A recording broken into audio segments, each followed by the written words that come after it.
Praise the lord. దేవుని నామానికి మహిమ కలుగును గాక. ఈ ఉదయకాలంలో శుభములు తెలియజేస్తూ ఈ ఉదయకాలంలో మరి లేచి ప్రార్థన చేస్తున్నారా? దేవుడు మిమ్మల్ని దీవించును గాక. మంచిది. వాక్యం చదువుకుందాం. యెషయా గ్రంథం 53:5 మన అతిక్రమ క్రియలను బట్టి అతడు గాయపరచబడెను, మన దోషములను బట్టి నలుగగొట్టబడెను, మన సమాధానార్థమైన శిక్ష అతని మీద పడెను, అతడు పొందిన దెబ్బల చేత మనకు స్వస్థత కలుగుచున్నది. ఇక్కడ చాలా అద్భుతమైనటువంటి మాట. మన అతిక్రమ క్రియలను బట్టి ఆయన గాయపరచబడ్డాడు. మనం చేసిన ప్రతి విధమైనటువంటి చెడు, ప్రతి విధమైన పాపం, ప్రతి విధమైనటువంటి ఏదైతే దేవునికి అసహ్యమైన ఉన్నావో అవన్నీ కూడా ఆయన గాయపరచబడ్డాడు. అలాగే మన దోషాలను బట్టి ఎక్కడికక్కడ నలుగగొట్టబడ్డాడు. అలాగే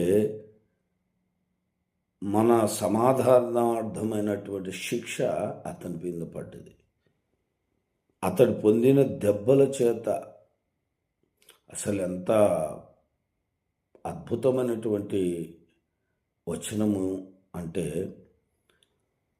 అసలు నీ కొరకు నువ్వు చేసిన అతిక్రమే కావచ్చు, దోషమే కావచ్చు, నీ మీద ఉన్న పాపమే కావచ్చు, వాటన్నిటి కొరకు ఆయన అంటే యేసుక్రీస్తు పొందిన దెబ్బల చేత నీకు స్వస్థత కలుగుచున్నది, నీకు విడుదల కలుగుచున్నది, నీకు సమాధానం కలుగుచున్నది, నీకు గొప్ప విడుదల కలుగుచున్నది.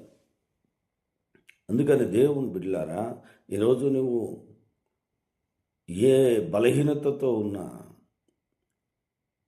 ఏ సమస్యతో ఉన్నా ఈ మాటను బట్టి ప్రార్థన చేసుకోవాలి.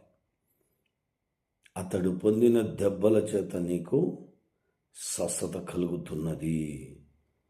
నువ్వే అనారోగ్య స్థితిలో ఉన్నా, ఏ పరిస్థితిలో ఉన్నా, అతడు అంటే యేసుక్రీస్తు వారు పొందిన దెబ్బల చేత, ఆయన నలగగొట్టబడడం చేత, ఆయన మీద నీ దోషం, నీ యొక్క పాపం అదంతా కూడా ఆయనకు శిక్షగా విధించబడ్డది. అందును బట్టి ఈరోజు నీకు విడుదల కలుగుతుంది, నీకు సమాధానం కలుగుతుంది, నీకు నెమ్మది కలుగుతుంది అని అంటే ఆయన పొందిన